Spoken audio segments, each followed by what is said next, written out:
Bonsoir à tous et bienvenue. La colère toujours des ferrailleurs déguerpis de la Caisse d'Abobo. Ils intensifient les mouvements de rue pour affirmer leur mécontentement reçu par la cellule en charge de leur relocalisation. De nouvelles mesures sont annoncées pour calmer les tensions. La presse écrite est en crise. Son chiffre d'affaires a chuté de 70% en 10 ans. Pour continuer à exister, les patrons de presse misent sur le digital. Et puis les réactions de la diaspora burkinabé à Abidjan après le putsch militaire d'hier. Si elle soutient le coup d'État, elle attend beaucoup des putschistes, notamment sur la question sécuritaire. Les Ivoiriens ne lisent plus la presse papier. C'est le constat amer des patrons de presse en disant le chiffre d'affaires de l'industrie a chuté de 70%. Pour continuer à exister, le numérique apparaît comme une solution. Jean-Michel Quadio, Chèque Bleu. Cocody. Près de ce tableau, Abdoul Kader. Depuis 2 ans, il a ouvert ce kiosque à journaux. Mais le jeune homme est passé d'espoir à embarras. Aujourd'hui, son business est au bord du gouffre. De 2011 à 2021, le chiffre d'affaires cumulé de la presse a chuté de 70% selon l'ANP, Autorité nationale de la presse. J'avais l'habitude de vendre 100 journaux par jour, mais maintenant, ça a tellement baissé que je vends 2 ou 23 depuis ce temps-ci, depuis qu'on est écoulé en 2021, on est rentré en 2022, on a vu qu'il y a un changement. Les gens ont diminué, la production et la vente. Si ça continue comme ça, je vais arrêter. Je vais arrêter de vendre si ça continue. Les kiosques à journaux, autrefois lieu de discussion et de débat sur l'actualité, sont de plus en plus déserts. Sur les lieux, on ne retrouve que quelques rares clients amoureux de titres. Personne ne veut débourser 200 ou 300 francs pour des journaux qui, selon eux, n'informent plus. Je n'achète pas généralement les quotidiens, ça dépend de ce que les quotidiens véhiculent comme information. Et souvent, on a des journaux qui sont beaucoup plus, qui se tournent beaucoup plus vers les politiques. Et puis, bon, chaque fois, c'est rabâché. Et ça fait que c'est plus trop ça. On peut vraiment avoir une information concernant la vie quotidienne des Ivoiriens. Qu'un produit, il se compare à sa valeur, à sa qualité. Voilà. Si, bon, chaque fois on doit me parler d'un individu, débourser 300 francs, c'est pas aussi cher, mais je veux dire que ça ne fait pas qualité-prix. Le président du groupement des éditeurs de presse de Côte d'Ivoire donne quelques raisons de cette chute libre et de ce qui ressemble à un désamour des lecteurs. Lassane Zohoré suggère donc aux patrons de presse de se réinventer. Les habitudes de consommation ont véritablement été bouleversées par l'apparition des nouvelles technologies de l'information. Donc aujourd'hui, vous avez d'autres supports qui n'existaient pas il y a peut-être quelques années. L'Internet est vraiment l'espace de prédilection où les gens vont chercher les informations. Donc du coup, il y a eu un recul au niveau de la presse papier. Le distributeur qui ne paye pas les recettes des ventes des journaux, et puis ensuite, il y a l'augmentation du prix, du coût de l'impression des journaux. La presse, dans son ensemble, ne doit pas se contenter que du papier. Voilà. À mon avis, aujourd'hui, il faut avoir un regard à 360 degrés pour pouvoir exister encore dans ce milieu-là. C'est-à-dire qu'en dehors de la presse, vous pouvez faire de l'événementiel, vous pouvez faire du multimédia, vous pouvez faire de la diversification, voilà, si je peux m'expliquer comme ça en gros, pour pouvoir avoir une entreprise viable. Il faut se réinventer pour pouvoir exister. Et je pense que si les entreprises de presse essayent de se remettre en cause et essaient de trouver des solutions, chacun, je vais dire, à son niveau, mais je pense que les choses peuvent redémarrer assez vite. La réinvention de la presse ivoirienne, une alternative.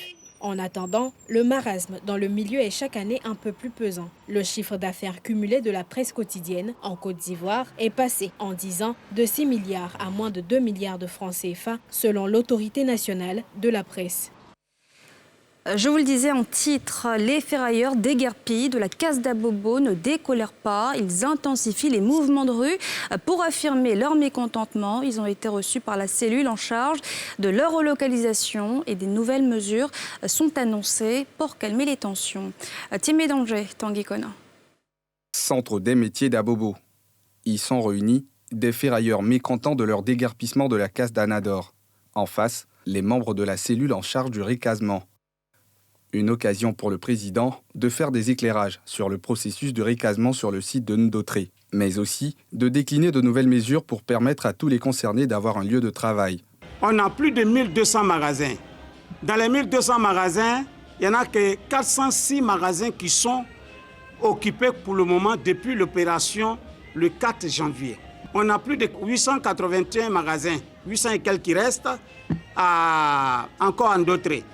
Donc pour dire que je suis surpris, répétant que d'autres vont dire manifester à la mairie et dire qu'ils n'ont pas de la place. Il y a assez de la place. Plus tard le 15 février, il finira de construire le reste des magasins. L'heure n'est pas dans les discussions. L'heure, c'est le déménagement. Notons que les déguerpis, selon les services municipaux, occupaient jusque-là des emprises de différentes infrastructures dans le futur CHU de la commune, un lycée d'excellence et un complexe olympique. Samedi dernier, le maire d'Abobo sollicitait l'indulgence des ferrailleurs mécontents pour permettre la mise en route de ces chantiers de développement communal. Du sport à présent avec les mastodontes ivoiriens qui affrontent les pharaons d'Égypte demain, mercredi à 16h. Un match très attendu ici à Abidjan puisqu'il permettra à la Côte d'Ivoire de se qualifier pour les quarts de finale. À 24h, les supporters se prononcent, ils se disent confiants. Vous le verrez avant cette rencontre qui se présente comme l'une des plus grosses affiches de ces huitièmes de finale. Nadja Eja, Kimon Eric. Mercredi 26 janvier, la Côte d'Ivoire affronte l'Égypte pour les huitièmes de finale de la Coupe d'Afrique des Nations 2021. À la une des journaux, on peut déjà lire l'intérêt accordé à ce match. Un duel entre éléphants et pharaons que suivent les supporters ivoiriens. Si les pharaons d'Égypte sont considérés comme la bête noire des éléphants en raison des expériences passées, au sein de la population, on reste optimiste. On a des jeunes qui sont là, qui sont très performants. Un Sangaré comme ça, un Serge Jean-Michel, ils sont nombreux. Zaha, Sébastien Allé, on a des performances. On a des éléments qui peuvent faire le match. Je suis confiant, je sais qu'on va gagner. 3-0. Ce qui me rassure, c'est l'information que l'entraîneur a fait le match passé. S'il a fait comme ça, même formation, je sais qu'on va remporter la coupe. Allez les éléphants, c'est ça, 3-1. Même écho au Cameroun. Lors de la conférence de presse d'avant-match, Patrice Baumel et ses poulains ont fait savoir la volonté de l'équipe de revivre les victoires de 1992 et 2015. C'est forcément quelque chose qu'on a envie de vivre, parce que c'est des émotions particulières, c'est tout un peuple qui est derrière nous, c'est pas juste nous les 26, 27 ou 28, plus le staff, non, on représente énormément de gens qui nous soutiennent au quotidien, donc forcément le fait de pouvoir avoir de très bons résultats et d'aller au bout de la compétition, ça peut nous amener à des moments inoubliables, donc forcément on a envie de se battre les uns pour les autres pour arriver à ce qu'ils ont fait en 2015. Que cette équipe a une âme, cette équipe a un potentiel énorme, et le fait de passer du temps ensemble, ça nous permet de chaque fois, à chaque sortie, progresser. Ouverte depuis ce dimanche 23, les huitièmes de finale s'achèveront le 26 janvier avec le match Côte d'Ivoire-Égypte. La compétition reprendra avec les quarts de finale à partir du samedi 29 janvier. Et cette compétition qui vient d'être entachée par ce drame hier suite à un mouvement de foule en marge du match Cameroun-Comores, bilan 8 morts et une trentaine de blessés. Le chef d'État camerounais a demandé l'ouverture d'une enquête. Nadja Eja. C'est un point noir qui vient entacher la fête du football africain qui se déroule pour cette 33e édition au Cameroun. Ce 24 janvier, alors que devait se tenir le match Cameroun-Comores, comptant pour les huitièmes de finale, une bousculade survient à l'entrée du grand stade d'Olambé à Yaoundé. Il y avait tellement de pression de gens par rapport aux tests qu'il fallait passer, contrôle et tout et tout. Bon, le moment donc on ouvre le portillon, la masse qui était derrière commençait donc à culer ce qui était devant. Donc c'est ça donc qui a donc crié. Bon, je me suis retrouvé au grand portillon. J'ai couché au sol. J'ai commencé à crier. Et les policiers qui étaient là sont venus à mon secours pour venir me tirer. Mais il y avait déjà certaines personnes au sol. C'était un afflux incroyable. Et il y en avait qui avaient des tickets, des billets. Il y en avait qui n'en avaient pas. Et je pense qu'ils se sont constitués en bloc.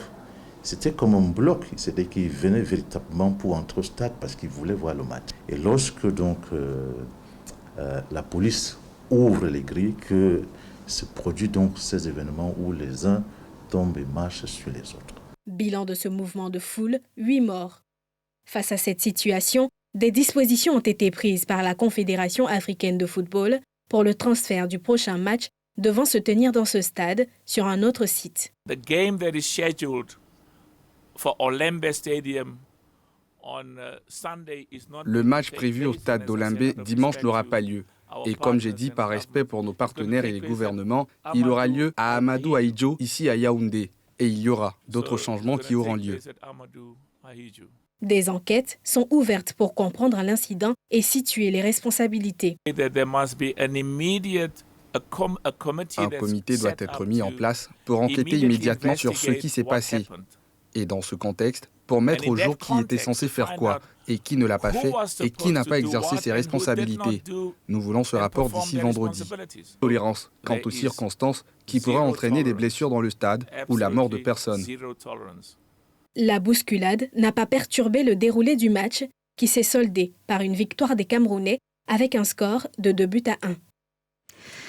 La première édition des Jeux culturels et sportifs du Centre régional des œuvres universitaires Abidjan 2 s'est tenue vendredi dernier à l'université Nagui à Brogrois. Les étudiants, comme vous le verrez dans ce reportage, ont fait montre de leur talent sportif et culturel dans une ambiance festive, un moyen de pacification de l'espace universitaire selon les organisateurs. Pierre Dipomela. Stade de l'université Nagui à Brogrois. Tous les clubs sportifs et culturels du GROU A2, Centre régional des œuvres universitaires, sont en attraction. Bien que cette université soit scientifique, Christ s'est inscrit dans un club d'art plastique pour perfectionner son talent d'artiste dessinateur. J'essaie de représenter le GROU A2, la façade du GROU A2, d'un style de dessin avec des hachures, pouvoir faire ressortir les valeurs et tout. Un dessin d'observation réalisé au fusain, une création format rinzin, qu'on utilise le plus souvent en art plastique. Comme il n'y a pas de filière art plastique, j'étais obligé de me mettre dans le club d'art plastique existant déjà. Vous pouvez essayer d'exprimer le talent que j'ai. Pour les étudiants du club Shaolin, au-delà de l'aspect sportif, ce art martial leur permet de se détendre et se relaxer après les cours. Ce que vous avez vu tout à l'heure, c'est un ensemble de mouvements qu'on appelle en chinois le Jibengong. Voilà, puisque le club Wushu de Nagui à Brogrois est un club naissant.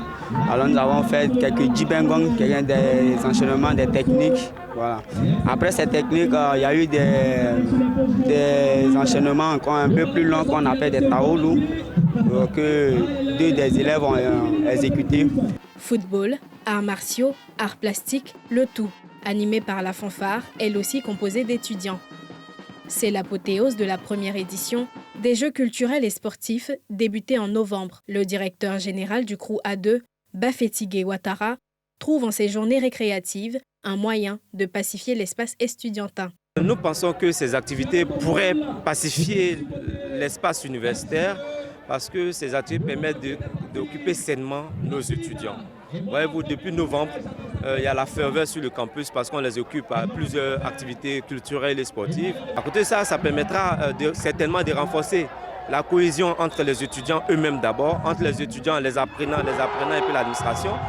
Et puis, on constate que nos étudiants ont des talents. Donc, ces activités permettent de les mettre en exergue. Le GROU A2 gère 4 cités universitaires. Ce sont les cités Abobo 1 et 2, la cité des 220 logements et celle de Williamsville. Il a en son sein 4 associations sportives et 15 clubs culturels. L'actualité, c'est aussi ce coup d'État au Burkina Faso. Depuis hier, un pouvoir militaire est aux affaires. Une situation qui fait réagir la diaspora burkinabé ici à Abidjan. Si elle approuve le coup d'État, elle attend beaucoup des putschistes, notamment sur l'épineuse question sécuritaire. Timé Danger, Tanguy Kona. Après 48 heures de mouvement, les soldats mutins se sont emparés hier lundi du fauteuil présidentiel de Roch-Marc Christian Kaboré. Ce putsch ne laisse pas indifférents les Burkinabés vivant en Côte d'Ivoire. Dans les rues de la capitale économique, Abidjan, une large opinion se montre favorable au coup qui écarte désormais du palais de Koziam le candidat du MPP, Mouvement du Peuple pour le Progrès, réélu en 2020. La situation burkinabé est une situation distincte parce que vu l'insécurité grandissante au pays, vraiment on ne sait pas, même si on est démocrate et qu'on ne souhaite pas les coups d'État, on se dit s'il y a une possibilité d'arrêter l'insécurité, alors nous serons partants. Il y a plein de gens aujourd'hui qui ne sont plus de leur village, ils se déplacent, les écoles sont fermées. Bon, si ce coup d'État va mêler au Burkina à un autre changement, j'espère que ce sera vraiment le meilleur. Avec la nomination du Premier ministre Zerbo Lassine, nous-mêmes nous avons créé un mouvement de soutien ici aux actions du Premier ministre, espérant qu'au moins il va y avoir des changements. Et ça continuait, et il fallait vraiment arrêter l'hémorragie. D'autres voix jouent la carte de la prudence. C'est pas bon du tout. En tant qu'un coup de temps, bon, on ne peut pas dire que c'est bien. Bon, mais nous voulons un changement. Parce que ce qui se passe au Burkina, nous voulons un changement. Si vraiment ce coup d'État va envoyer ce changement au Burkina, bon, nous espérons qu'on n'a qu'à apaiser les âmes et puis on avance. Même s'ils disent voir poindre à l'horizon l'espoir d'une réponse efficace à la crise sécuritaire dans le pays, ils entendent veiller au grain pour s'éviter que la junte s'éternise au pouvoir. Je ne pense pas qu'ils puissent garder le pouvoir. Nous ne pensons pas à ça. Voilà, si ça sera le cas, je pense qu'on va réagir. Ils seront surveillés comme du lait sur le feu, parce qu'ils sont là, ils auront une feuille de route qui sera acceptée par les autres partis et la société civile. Ça veut dire qu'ils n'ont pas le choix que de faire ce que veut le peuple en tout cas. Le Burkina Faso compte à ce jour 1 500 000 déplacés internes qui ont fui principalement les zones du nord, de l'est, sous contrôle des forces terroristes. Et c'est la fin de ce journal. Merci de l'avoir suivi. On se retrouve demain pour une nouvelle édition de l'actualité. Excellente suite de programmes sur la nouvelle chaîne ivoirienne.